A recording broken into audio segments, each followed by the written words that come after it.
Uragani Erik u forcua në një kategori 4 jashtëzakonisht të rrezikshme të enjte ndërsa lëvizte drejt brigjeve të paqësorit të Meksikës, tha Qendra Kombëtare e Uraganeve e Shteteve të Bashkuara të Amerikës, duke paralajmëruar për përmbytje potencialisht vdekjeprurse.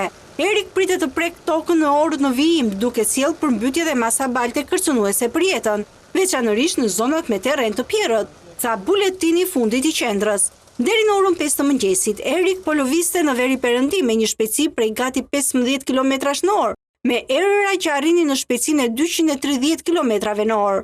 Uragani mund të forcohet akoma më shumë përpara se të prek tokën në shtetet Oaxaca dhe Guerrero dhe të nisë të dobësohet ndërsa zhvendoset më në brendësi.